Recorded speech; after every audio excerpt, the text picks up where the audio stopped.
and I'm the district director for Senator Rodrigues. And I'm so happy that we have such a full house and we have the opportunity for you to be able to meet your senator and meet our state representative, Sylvia. So a few things. I'd like everybody to please make sure that your cell phones are on silent. I'd also like you to know that tonight, this is being filmed, or videotaped, showing my age. It's being videotaped by Rochester's cable access. It is also on Facebook, and it is live streaming through Rochester's Facebook page. So, you know, text that to whoever is so anxious to sit at home and watch it, that's great.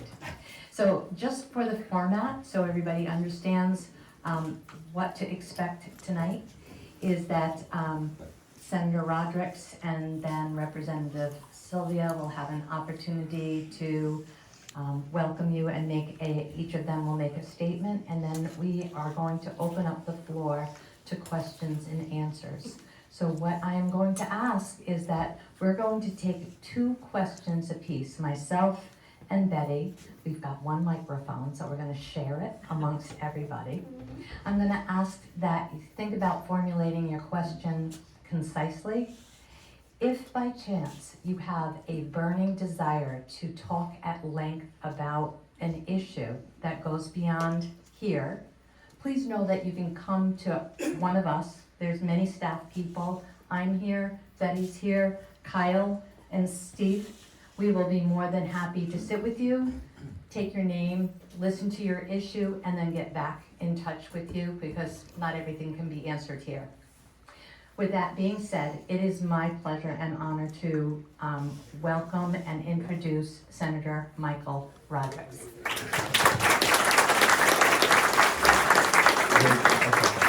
Thank you, Marty. Good afternoon, or good evening, whatever. It's still light out, isn't it great? After 6 o'clock and it's still light out. It's great to see everyone. What a tremendous crowd. I'm State Senator Michael Rodrigues. I've had the honor to represent Rochester for the last 15 years, since 2011. Prior to that, I served 15 years in the House of Representatives, where I represented what is known as the 8th Bristol District, which was my hometown of Westport and about 1/3 of the city of Fall River. That House district has changed a lot. Now as a senator, I represent 7 communities and 185,000 people in my hometown of Westport and Fall River, Somerset, Swansea, Freetown, Lakeville, and Rochester. So it's 7 communities, 5 in Bristol County, 2 in Plymouth County. I've been honored since February of 2019 to serve as the chair of the Senate Committee on Ways and Means, which means that any piece of legislation that has a fiscal impact on the Commonwealth has to flow through and be processed by my committee. 95% of everything we do in the legislature has some sort of fiscal impact on the Commonwealth, so it's a very, very busy committee. The most important thing we do, obviously, every year is we write the operating budget, the budget for the Commonwealth of Massachusetts. Last year, I was proud to have tied the record for most budgets written by a Senate Ways and Means chair at 6. And I'm right now in the middle, literally in the middle, of writing the 7th budget on behalf of the Massachusetts State Senate. And I really understand why the life expectancy of a Senate Ways and Means chair is 3, maybe 4 budgets. But it's all good, You know, we had COVID in there. 2 of those budgets were during the pandemic, which was crazy. And we know from our municipal officials here what a crazy time it was trying to navigate government during the pandemic. But I think we did a pretty good job, both at the statewide and certainly locally. But I look forward to having a conversation with you, answering any questions, and I'm going to turn it over now to an amazing partner, someone who I've known for many, many years in many, many roles, and I was so excited to hear that he was considering to run for what was an open state representative seat, and I was full in helping him throughout that run, because I've known Mark Sylvia, like I said, for many years. He's brilliant, he's energetic, he's honest, he cares about his community. Yeah. He's got a good sense of humor. Yeah. So he better say something nice about me. All right. So without further ado, I'm going to turn this over to Mark Sylvia so we can get some questions in. Thank you very much, Senator Rodrigues, and he is being kind. I have to say that I'm very lucky in my new role as a state representative to have Mike Rodrigues as my partner representing the town of Rochester. He equally and passionately represents all 7 of the communities that are in his Senate district, and he's the kind of person that if I ever need to talk to him, he'll pick up the phone, he'll text me back, and boy, that is today in many ways lacking, but the Senate Chair of Ways and Means is someone who is always there, and so thank you for the partnership that I hope will be a long partnership with you, Senator Rodrigues. Yep. So welcome everyone. I'm really happy to be here. This is my 83rd day on the job as your new state representative. Thank you. For those of you who don't know, we're in the 10th Bristol District, which actually encompasses 6 different communities. So it's all of the town of Rochester, all of the town of Mattapoisett, all of the town of Marion in Plymouth County, and in Bristol County, it's all of the town of Fairhaven, which is my hometown. 2 precincts in Acushnet, and 3 precincts in Ward 1 in the city of New Bedford. So it's a pretty diverse geographic district. We have rural communities, we have suburban communities, and we have urban communities. So it's quite special in a lot of different ways, but it means that as your state representative, I need to be keenly focused on the different issues that face each one of these communities. So in the rural communities, I need to be very much focused and advocating for the rural needs of the rural communities that I represent, and similar with urban and suburban. It's an exciting time to be in the legislature. Some may not say that because we have so many issues that we have to face, but there are a lot of good things that we can and will be doing, and my focus has been on the issues that I ran on. So it's cost of living issues, it's supporting our local industries, it's protecting our basic rights, and it's focusing on helping our cities and towns. That has been my focus since January 1st when I was sworn in. And as a freshman rep, so it's like being in high school. There are 19 freshmen.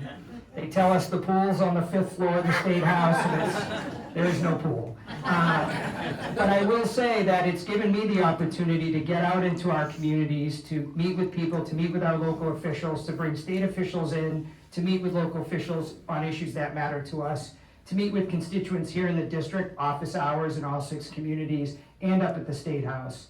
And now we all have our committee assignments. So in the coming weeks, we will be starting our committee work, looking at all of the bills, the over 6,000 or 7,000 bills that have been filed. I am serving on the Environment and Natural Resources Committee, which is critically important to our district, both from a water, wastewater, land preservation, coastal resiliency, state parks, all fall under the jurisdiction of that committee. I'm also on the Joint Committee on Labor and Workforce Development, which really focuses on labor and jobs. And I'm also on the Federal Funding Committee. It's either going to meet a lot or it's not going to meet a lot. Hopefully it will meet a lot. But so just to give you a sense of the work that I'll be doing over the course of the next 2 years, I'll stop here because what's most important is for us to be able to talk to you all and hear what you have to say and answer your questions. But with that, I just want to say thank you. This is a great opportunity for me to be your state representative. We are your state representative and state senator regardless of party, whether you're a Democrat or Republican, unenrolled or green. We're here to work for all of you, so please do share your comments and concerns. We look forward to having a good discussion this evening. Thanks. Thank you, Brett.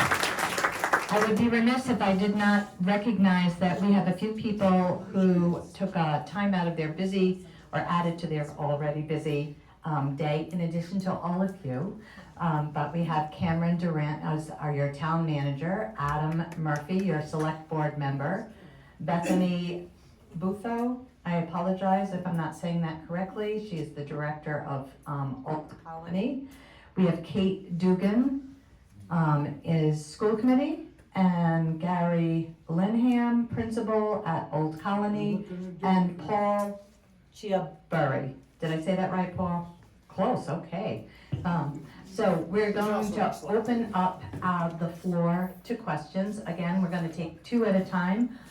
Betty and I will share the microphone with you and then pass the microphone back, and the senator and the representative will figure out who and how they're going to answer your question. So if you would be so kind as to put your hand up. I see a hand all the way in the back, two in the back. Feel like an auctioneer. Will our officials get to sit down, or do they have to stand? I don't want to Yeah, sit. standing's better. Well, okay. We sit all the time. They are I just got back from Boston, that was a long Yeah, it's ride. important to be, yeah, it's important to be vertical as much as possible. Not yet. I will. Not yet. Hi, I was coming. my name is Nate Beckmeyer. I live in Fairhaven, Massachusetts. And this is less a question than a comment. I was on the 427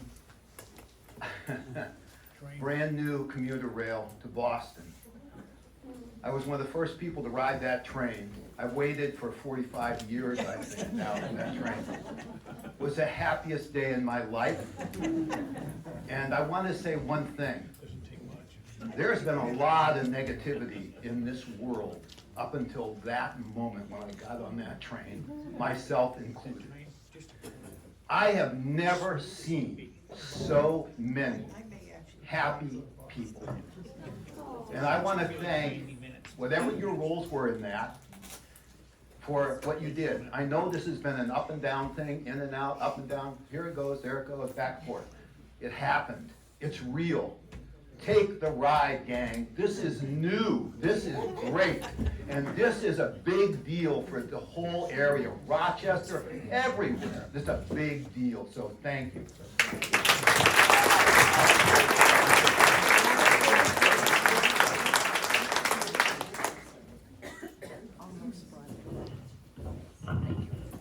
Rosa from Rochester, not going to be hard following that.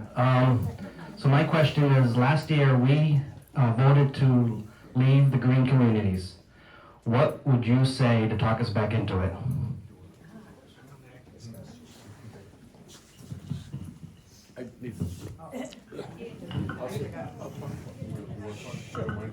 Gives you time to think about it.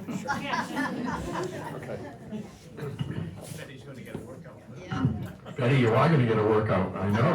Thank you. First of all, thank you very much for that comment on the train. So I am almost 30 years in the legislature. I have been working on South Coast Rail for that entire time.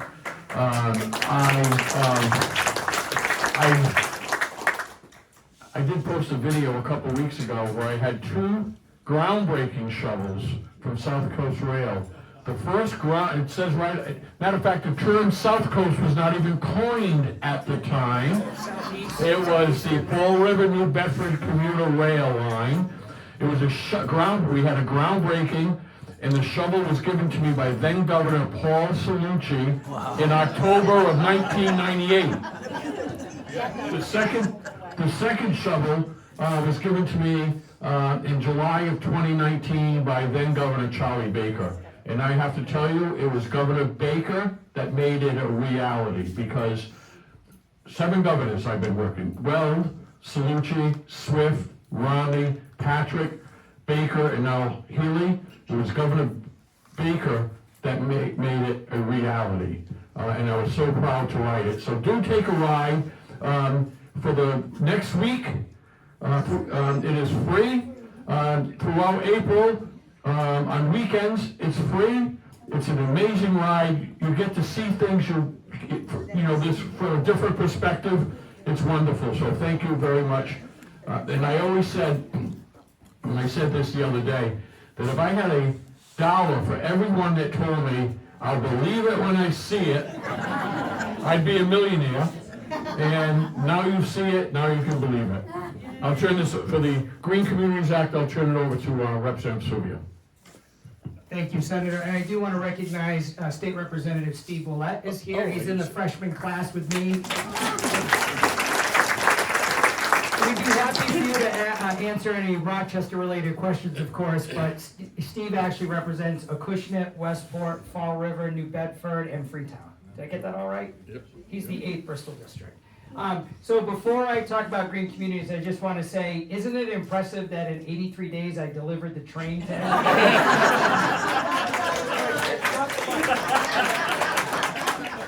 No, I can take absolutely no credit at all. On the green communities question, Lazaro, thank you for that question. I think, and having been the first director of green communities back in 2010 when we launched the program, the beauty of the program was it wasn't punitive. It gave cities and towns the opportunity with some planning help to actually meet specific goals, reduce costs, and get grant funding.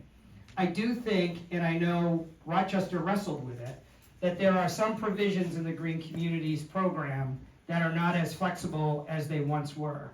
And I do think that the Department of Energy Resources really has to look at ways to bring communities like Rochester back into the program, but do it in a way that there's more flexibility for the community, because I think it wasn't a question of people wanting to be in the program, it was concerns that certain provisions that they adopt would impact building construction. And so I've advocated, even before I was back in state government, that green communities, if it's gonna continue to be a sustainable program, that they need to provide more flexibility, maybe different tiers, embrace different communities that may not be able to do all of the things that are required, but still are doing things that move the goalpost on clean energy and the environment. So I'll continue to advocate for that.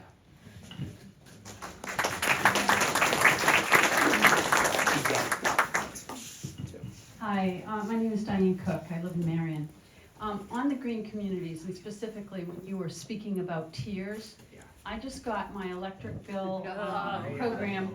Well, yeah, there are electric bills, but this is specifically from the town of Marion. It gave me 3 choices on how I can go about my bill for electricity. One is the basic. Then there's another one that if you don't say anything, you're enrolled in automatically. And you're shaking your head, so you know what I'm talking about. And then the third is to really support green energy and pay more for your kilowatt hours, or whatever they're called. And do you have something to say about that? You can't really recommend, but I've been talking to all my neighbors about what they plan to do. I would hope that Marion is thinking green, because they are a green community, like Rochester is, and enrolling you automatically if you don't write and say, take me out of it, or put me in the higher level, that being in the middle is maybe a good place to be. I don't know if you can even speak to that. I'll speak to it, but I know we'll Okay, take another okay. question, and then Thank you. I'll start with that one. I'll leave it that one.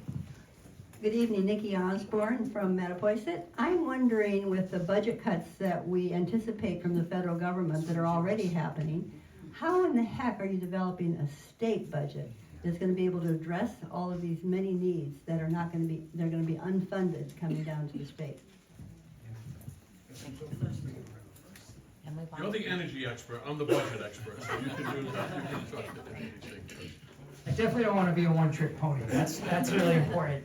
So what you were referring to was either the basic service that Eversource or National Grid provides. Then there's something called municipal aggregation, and that's where you have to opt out as opposed to opting in. And a number of communities with leadership through SERPED, which is the regional planning agency, developed municipal aggregation. So there are several communities that participate. So that's another option. And then you're right, there are other options that Eversource provides where you pay more for clean energy solutions. I'm not sure anybody wants to pay any more than they have to for the utility bills. And so it's actually a good prompt, because I get why we're all kind of frustrated because we saw our utility bills in January and in February. And for many people in this room and in our communities, they're having to make really hard choices about how do I pay that $200 or $300 more for electric or gas, or I have to get less at the grocery store, or I'm going to have to defer my, whatever debt I have to pay, leases, or, rent. So it's a real big issue. Last night there was a meeting in New Bedford. Eversource came and spoke about what caused those things to happen. And it's a combination of things. The legislature certainly will be focused on this topic this session. There've been a lot of bills that have been filed to try and address some of the structural problems.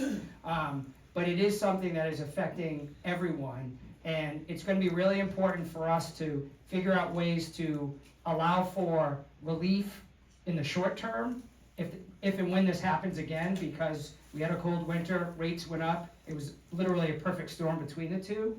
But how can we as a state, how can the DPU respond more quickly with relief, and not just relief that the utilities will be able to collect back in the summer, because that's not truly relief. And then what do we do longer term so that this doesn't happen again? And so I think those are big issues that we need to wrestle with. We did a lot over the course of the last several months with writing to the DPU, writing to the governor, meeting with the Attorney General's office, meeting with Eversource, meeting with the DPU, having forums. It was probably the biggest issue that people were contacting my office and a lot of my colleagues on. So the issue that you're talking about, there are options for people, and there are other options from a, solar perspective, storage, but I also think that along with that, we need to figure out ways to provide relief to people, because people start to get turned off by clean energy programs if they think that that's the sole reason. It was one of the reasons why we saw the increase. It wasn't the only one, and so we need to make sure we're responsive to that.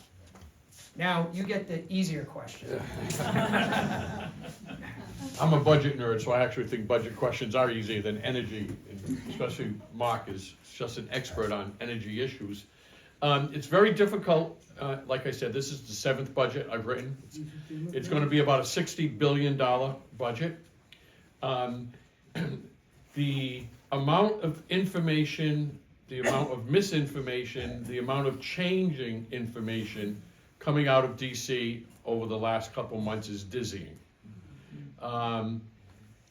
We write a budget based upon facts, not based upon threats or rumors or innuendos.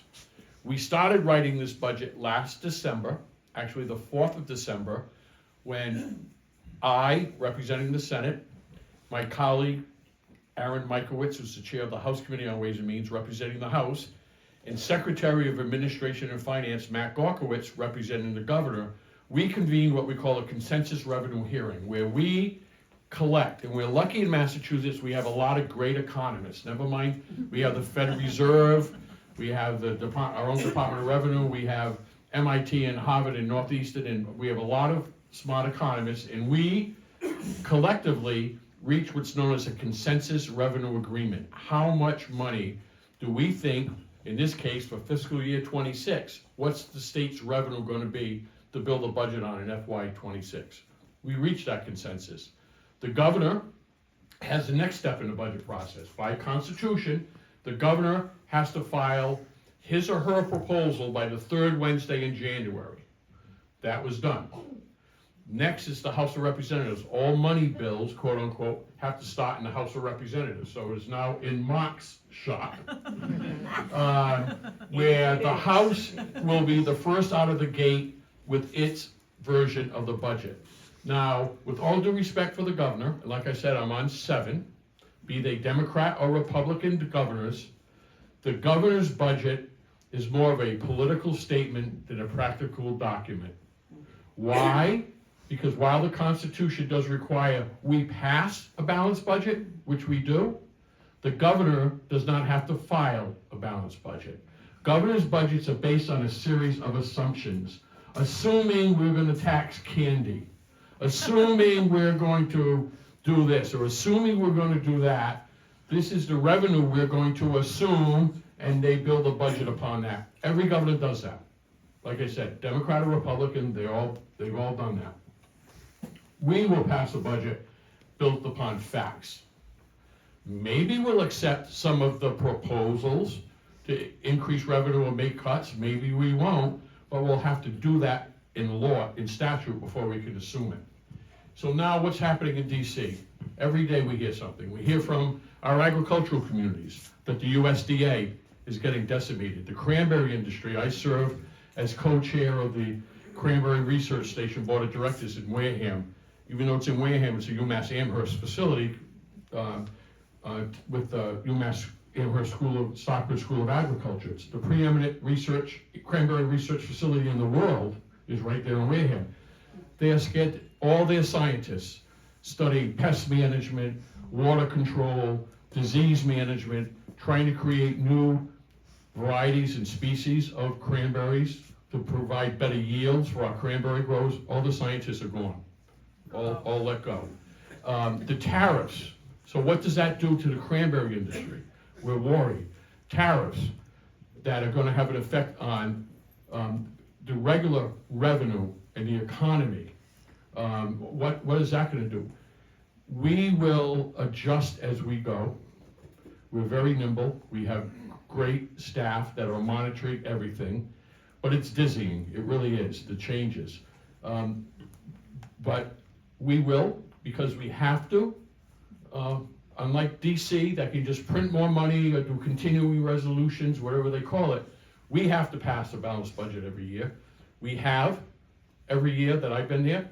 We will continue, and there are tools in place so that if things really get bad in the middle of the budget, unfortunately, it's gonna fall on the governor, right? The governor, as the chief executive officer, has the responsibility that when there is a known deficit, we cannot deficit spend, when there is a known deficit, that the governor shall, what's called 9C, right, through section 9C, shall make adjustments unilaterally, we have no say, in order to bring the budget in balance.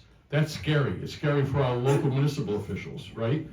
Because, local aid is a big thing that we vote on. It's scary for a lot of folks, but I'm confident Massachusetts is well positioned. We have good reserves. For the first time in 20 years, last year, the Massachusetts bond rating has been increased to AA+. This is the second highest bond rating there is.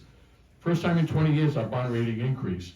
And, why is it important to more people other than us budget nerds? Who's it important to? It's important to Wall Street, because our bond rating improves, our debt service lowers, because when we're building schools, right, we're building roads, we're building courthouses, we're building bridges, we're borrowing money. We're bonding for that. So the lower the debt service, the interest rate, the better for all our taxpayers. But thank you very much for your question.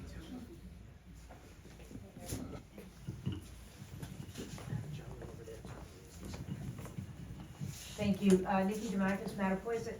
Representative Sylvia, could you maybe address your vote on the emergency funding budget, and maybe also address some of the misinformation that's been out there in the local media coming from the right, and some of the things that occurred during that process? So, and that gentleman over there, Right here. Nope. with two Right here. questions. Oh, two questions. Thank you. No.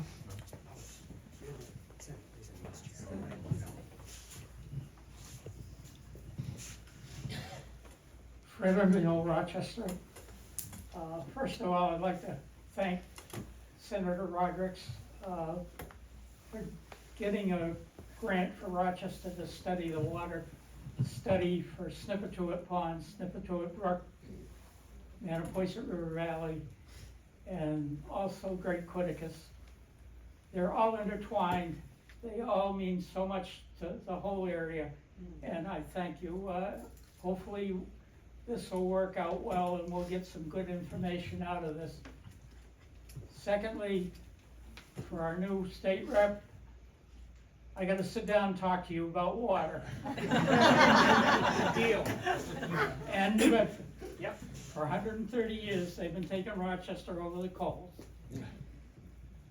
And I don't think there's anything that anybody's ever gonna be able to solve it, but I'd at least like to talk to you about it. The question was 2 minutes long, so I'll wait. All right. Want me to start? Yeah. So I'll take that first. So thank you for that question. Let's definitely set up some time to talk. I will also tell you that when we brought the Director of Rural Affairs, Ann Goby, on a tour of the rural communities in the 10th Bristol District, we spent some time with Select Board Chair Brad Morse and the Town Administrator Cam Durant, and some other representatives from the town, and they very effectively communicated the exact concerns that you had to the Director of Rural Affairs, but I'd be happy to talk to you more about that. And I know Senator Rodrigues is very well aware of it too, but appreciate. I worked through him for some time, so. Yeah. But we'll get together then. Great, Thank you. great. I don't know if there's anything you want to add on that. I can. I'll let you go for, while you have the microphone. I can add a little bit about, because water is such a big issue Yeah. in this region. And you have someone who's now on the Environment and Natural Resources Committee in the House. Water is one of our areas of jurisdiction, so I'm happy to hear everything that you have to say on that. On the emergency assistance, that's the emergency shelters vote. Who would have thought when you first get elected that your first big vote is going to be a very big controversial issue? But of course, we run for these offices to deal with the big and the small issues, and so we don't shy away from it. And as you may recall, the governor submitted a supplemental request, $425 million, for fully funding our emergency shelter program through the end of this current fiscal year, which is through the end of June. This was, I think, the second supplemental request that she made. I can tell you, and I'll speak for myself, I know Senator Rodrigues will talk to this as well. Nobody was happy that we found ourselves in that situation. It's a challenge for a whole host of reasons, but at the end of the day, we had to look at what was before us, and I think all of us who voted for that additional supplemental funding only did so because of the additional requirements that were put in place to ensure that we were able to make it to the end of the fiscal year and start to significantly reduce the overall costs. That said, I also want to say, as I thought this through, the additional requirements were really important, and that's everything from requiring residency and proof of residency, capping the total number of individuals over the course of, I think, the next year, and a number of other restrictions, including Corey checks and additional reporting. That was all very important to me as I thought about all of us and how I was going to vote. But then the other thing that really nagged at me and was the other reason why I voted for this is I can't justify throwing people out into the streets. And I will tell you that over 50% of the people that are in those shelters now are longtime Massachusetts residents, women, children, veterans. And the other residents are federally recognized residents who are seeking asylum. It's not illegal immigrants. That's a whole different issue. I couldn't in good conscience, and if I don't get reelected, I don't get reelected, but I couldn't in good conscience vote to throw people out into the streets. It just didn't.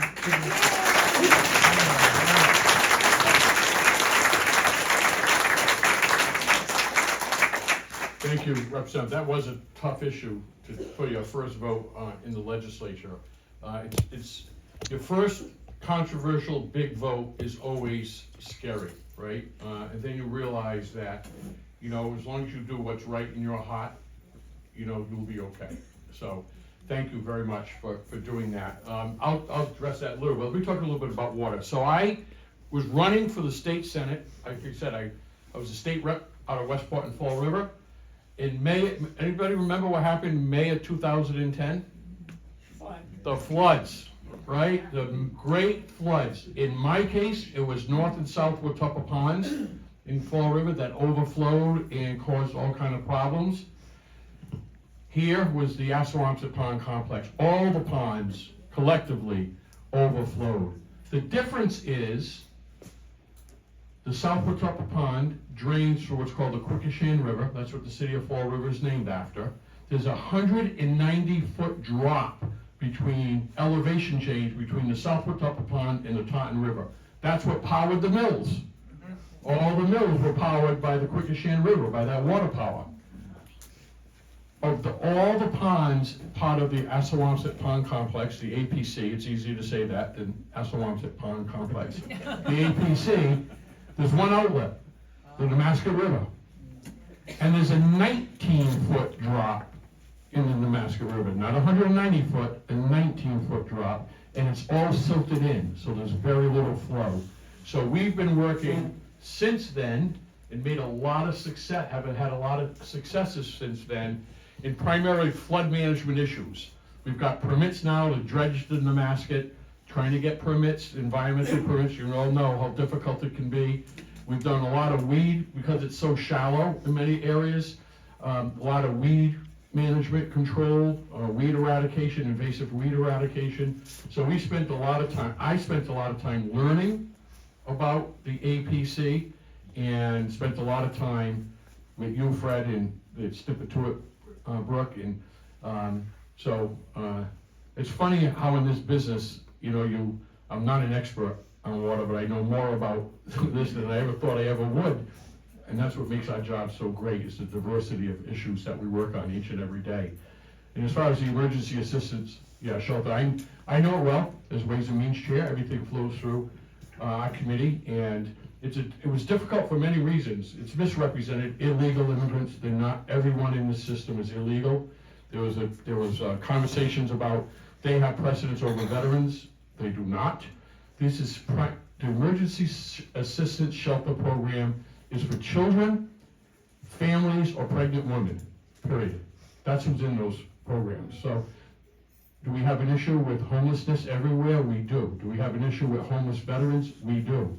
We have a lot of people working on that and helping with that. There's a lot of issues there: substance abuse, alcohol abuse, mental health issues that all lead to homelessness issues, and we have a lot of folks working on all that. That was a tough issue. Much tougher for someone like Mark or Steve, who are, brand new, and this is the first thing they have to walk into. You know what my first vote in the legislature was? What? Do we want to hear this? No, it was controversial. Oh, okay. Not as controversial as that. This is 1996. It was a 50-cent per pack tax on cigarettes to provide health insurance for children. The CHIPS program paid for with a 50-cent per pack tax on cigarettes for health. So we wanted to, even back in '96, we wanted to ensure that, especially our children, everyone in the state has health care coverage.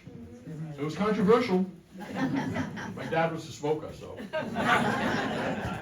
Next two questions, hands up.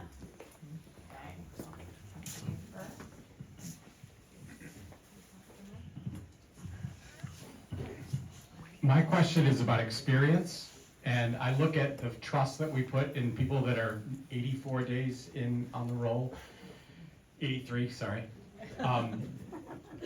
As someone new to the role, you have a little bit of leeway, and we forgive mistakes, but I'm curious to see if you were working on something that was really important and confidential, would you be discussing that in an unsecured app?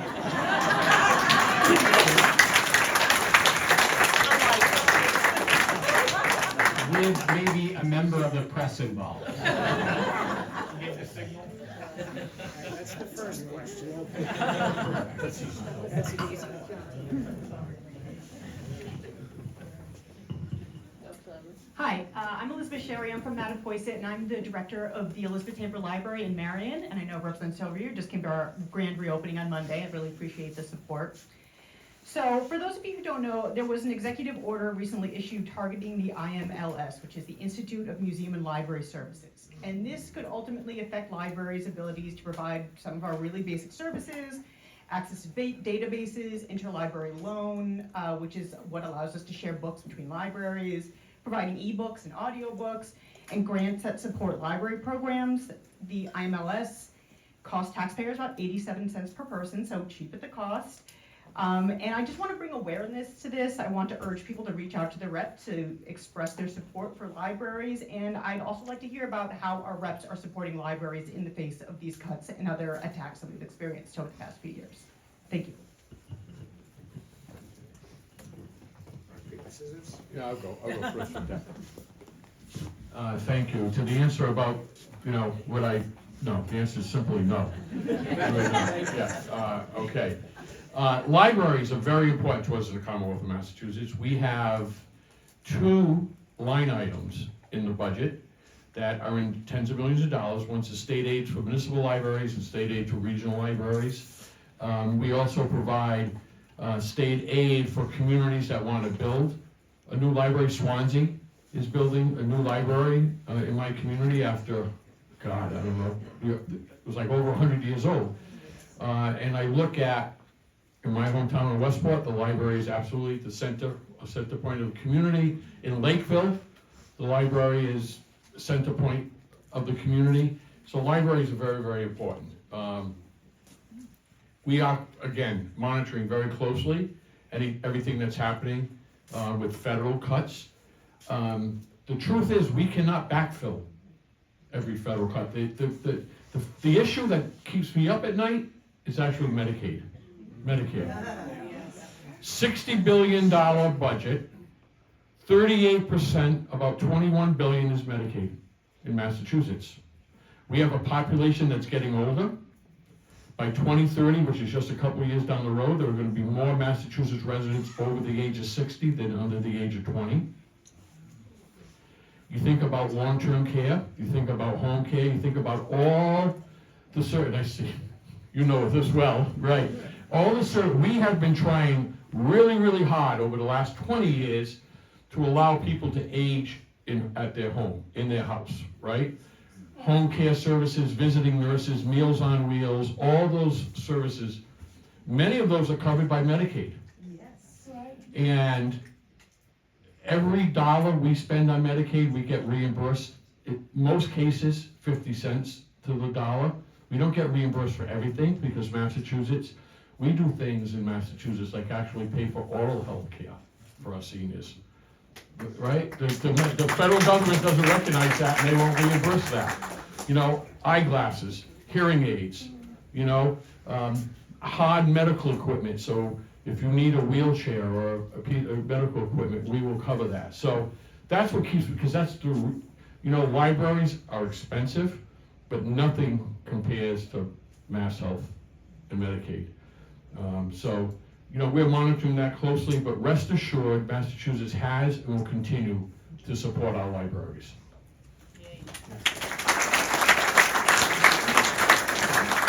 So my answer is no, as well. As it relates to libraries, having been a town manager myself, you can really appreciate how libraries become a bit of a center of the universe for cities and towns. And especially when we're dealing with cost of living issues and lack of affordability, library, and connectivity issues where not everyone has broadband, not everybody can afford to be connected to the internet. Libraries play a critical role for a whole host of people, from seniors on down to young people. And so, from my perspective, listening to the needs of the librarians in the 10th Bristol District, I know there have been a couple of bills that have been filed that have been prioritized. One of them has to do with digital reading subscriptions and the ability, as you do now, you can take out a book from the library, but you can also take out an ebook. Problem is, after so many ebooks are taken out, the publisher will charge the library more for additional access to those ebooks. It's kind of ridiculous. And so there was a bill filed this session to work to address that issue, to put standards in place and to really kind of push back on publishers a little bit to allow for the flow of e-readers, because a lot of people have ebooks. That's how a lot of people read today, so that's one issue. The other is there was a bill filed last session, refiled this session by Senator Sear in the Senate and Representative John Moran in the House on free expression in libraries, schools, and public libraries. It basically takes the structure that old Rochester adopted when there are requests to remove books from from the collections, and provides a process, provides a committee and review process. And I think it's important for citizens to be able to express how they feel, but it's also critically important that there is a process in place for evaluating books and making determination based on library standards, the mass frameworks, and librarians and other professionals in their training. So that was another bill that I'm co-sponsoring related to libraries. So, I'm the school teacher here, or the mom. So, we have 10 minutes, And so I know that I could probably convince the senator and the rep to stay a little bit longer, but if there is no need, we won't do that. So may I please have a show of hands of people who still have questions that they would like to ask? Anybody? We have time for Okay. 4 more. Yes, thank you. Yeah.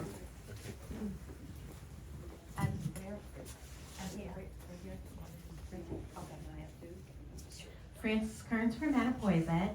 I also sit on the Old Rochester Regional School Committee. We recently are preparing for our budgeting sessions, and the district is a hold harmless district, and we've had to make some really challenging decisions regarding the budget. So what is your position for budgeting for schools going forward, and particularly for rural schools and regional schools, because we have additional requirements that other school districts are not subject to? And over here.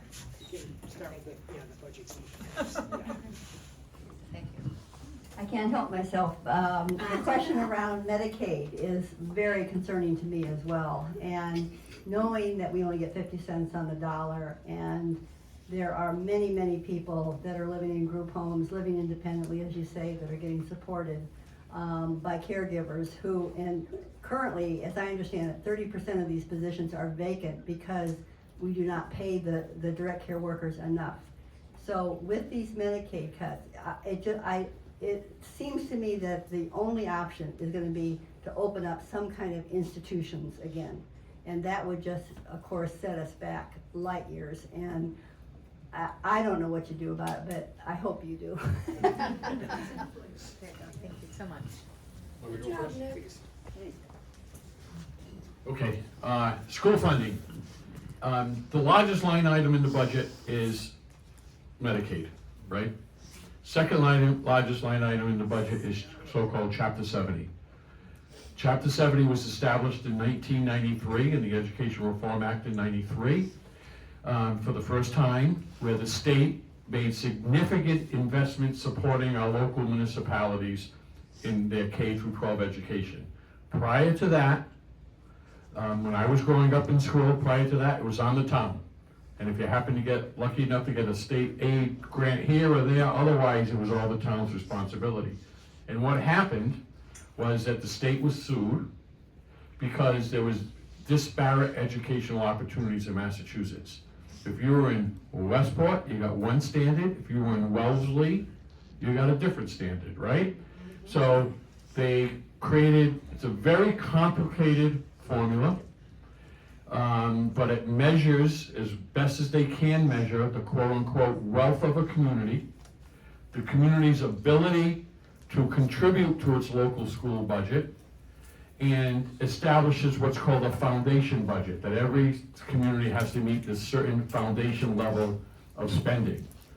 And the difference between a whole harmless community like Rochester and a community that hasn't met the foundation level, that determines how much state aid everyone gets state aid, but it determines how much. What whole harmless communities get, and there are 231 of them now, so the vast majority, 6 out of my 7 communities are whole harmless in my district. That means that you have reached your foundation level and you get a minimum, you get like an appropriation per student. The law, Chapter 70, sets $30 per student. So multiply the number of students in your district times $30, and that's 30, and that's what you get in new additional money over last year's state aid. Last year, we increased that minimum aid, both the House and Senate, to $104 per student. So this year, the governor, for the first time, did not propose the basic $30 per student. She did $75 per student. We're going to see if we can do better. We're going to try to do better than that. The Student Opportunity Act that we are operating under, which was Education Reform Version 2, needs to be updated. So we are hoping, you heard it here first, we are hoping that in the budget we will create a Foundation Budget Review Commission version 2, whatever we're going to call it, some sort of commission to look at the fact, how there's a lot of changes happening, people move. There are many communities communities in Massachusetts have seen a drastic drop in enrollment. And the whole premise behind the Chapter 70 Education Reform Act is the money follows the student. So it's per pupil. It doesn't help when you see a massive drop in enrollment, but you have fixed costs that are always there. So we have work to do. That work will not be reflected in this year's budget because it's going to take a while to really analyze it and propose something new. But we are going to put as much as we can. So we all have areas of expertise in the legislature, right? I was always the fish and wildlife guy. You know, I grew up in Westport hunting and fishing, right? So I was always the fish and wildlife guy, so I'm really focused on those line items. Some are energy, some are public safety. You know, one thing we all share in the legislature are towns and cities and school committees and select boards, right? And school superintendents and school committees. So we are all very, very sensitive to how much money we send home, and many of us feel like we're measured about what we deliver for the district, right, back home, and that's part of our job. Now, as far as, yes, Medicaid, as I said, keeps me up at night.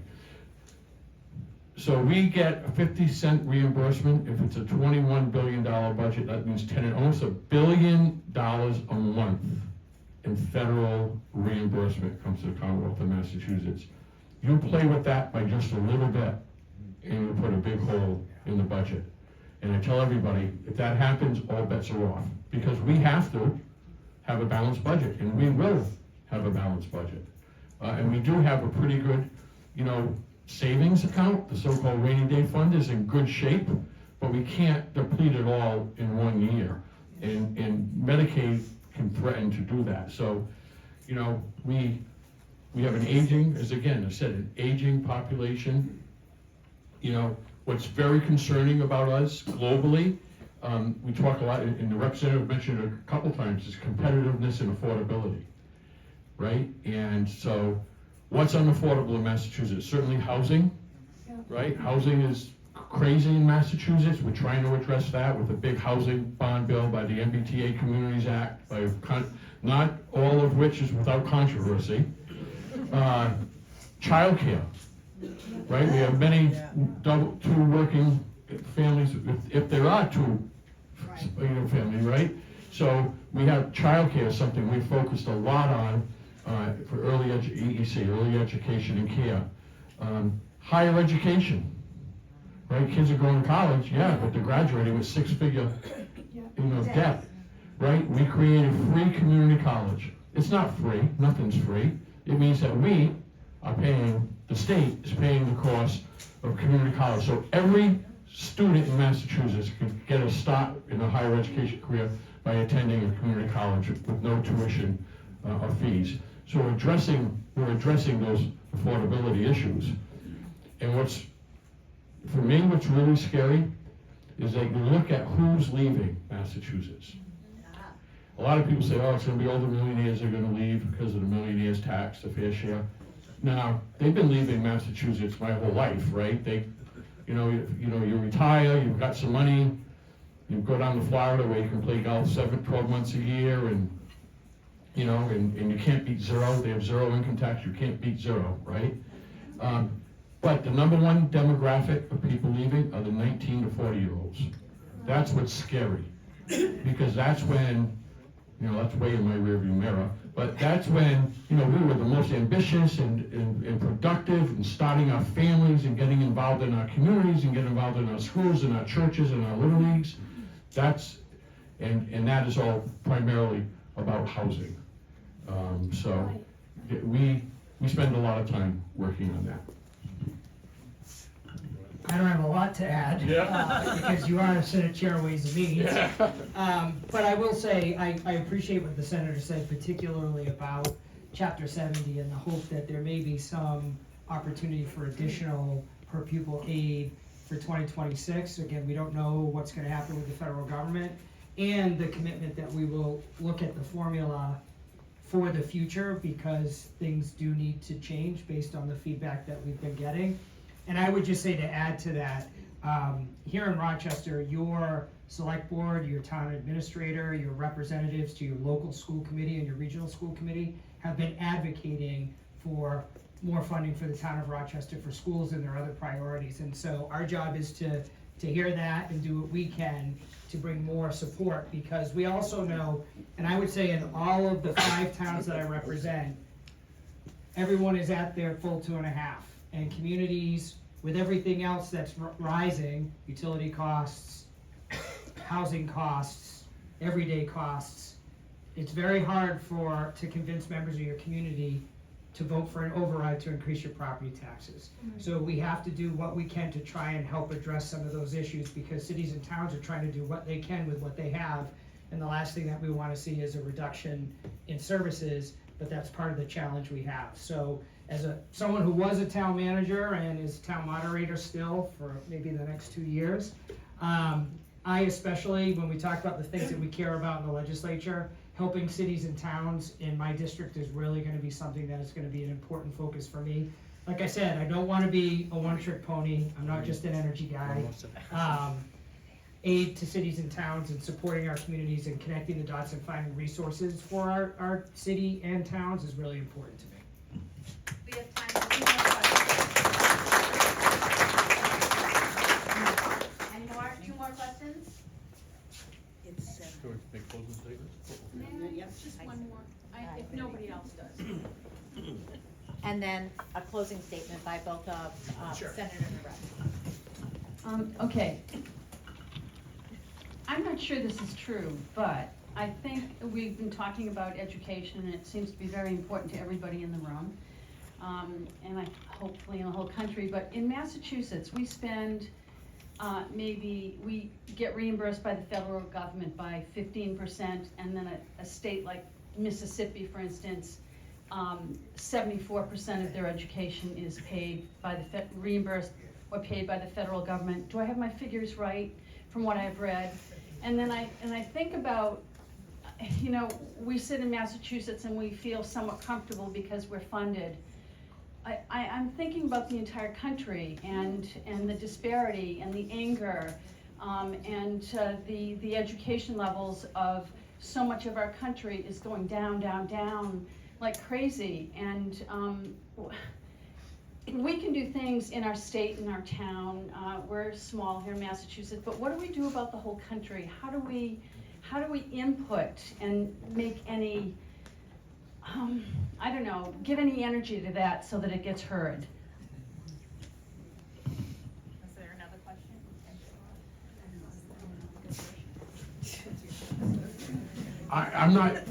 I'm not versed in what I don't think we get direct, federal aid in education comes through grants to local school departments, like Title I reading is a federal program. Head Start, which is being cut, believe it or not, is a federal program. I can tell you, we pride ourselves in Massachusetts that for as long as I can remember, we are #1 in K-12 education. Our students do better than any other kids in the country. And there are 3 reasons for that, in my opinion. 3 reasons for that. One is we invest a lot of money in it, both locally and statewide. We spend a lot of money on education. Second, we have a higher educated population anyway that appreciates and values investments in education.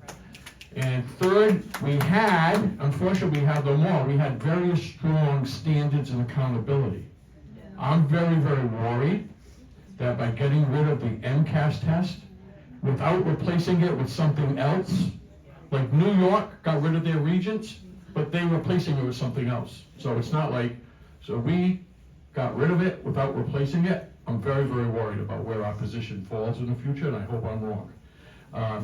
But I'll let Mark address anything about education and the feds, and then we'll make a closing.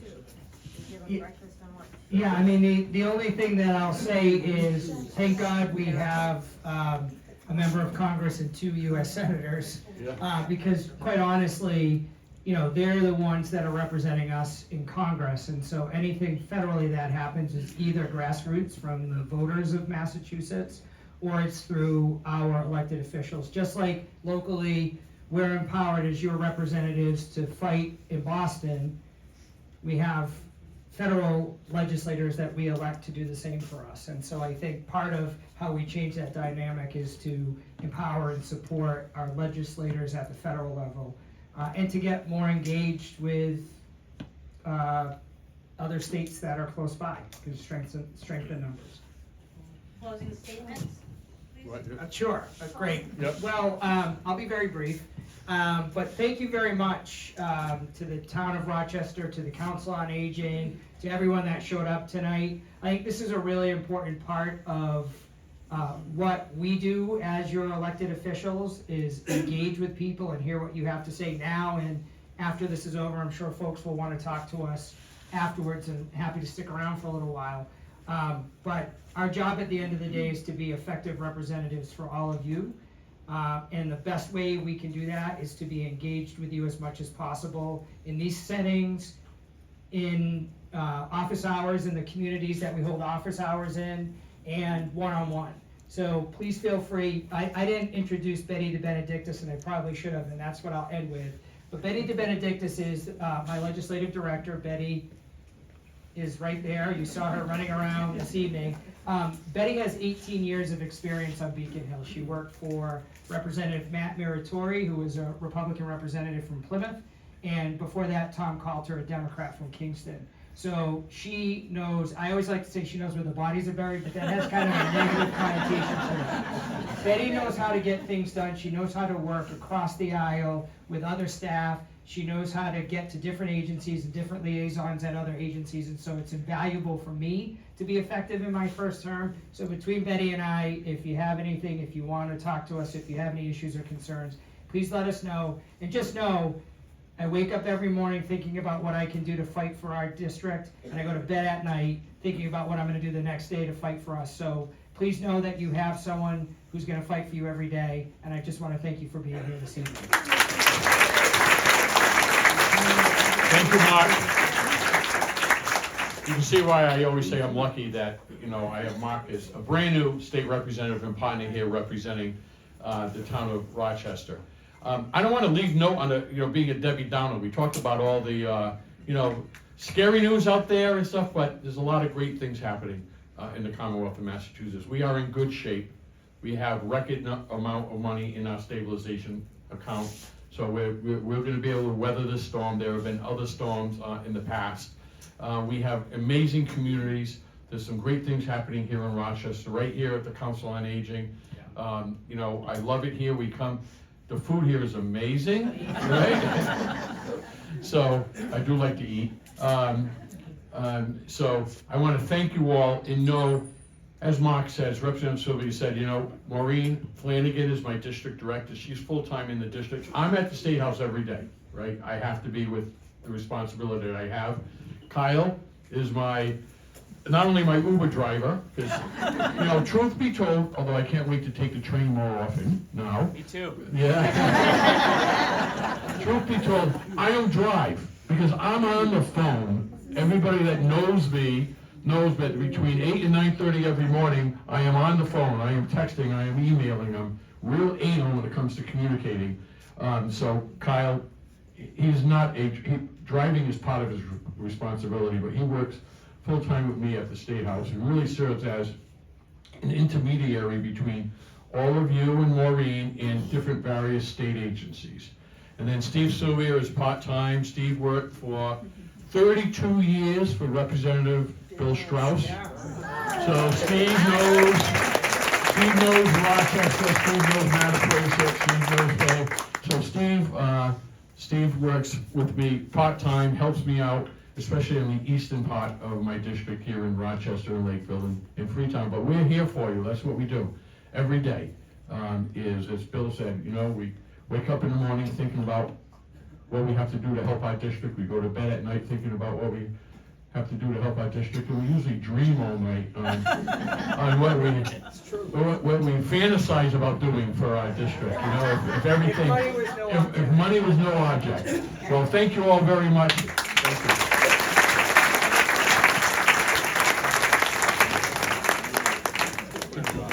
I just want to remind everybody, give you a little piece of information. So thank you to Senator Rodrigues and Representative Sylvia. if you have questions related or you're looking for contact with your U.S. Congressman, so Jake Austin Cross is doing a virtual town hall on May 18th, and he is going to be at Attleboro High School this Sunday at 2 o'clock. If you haven't had a chance to hear him and interact with him, you are missing something. He is a brilliant young man and is fighting very hard for us in the U.S. down in D.C. So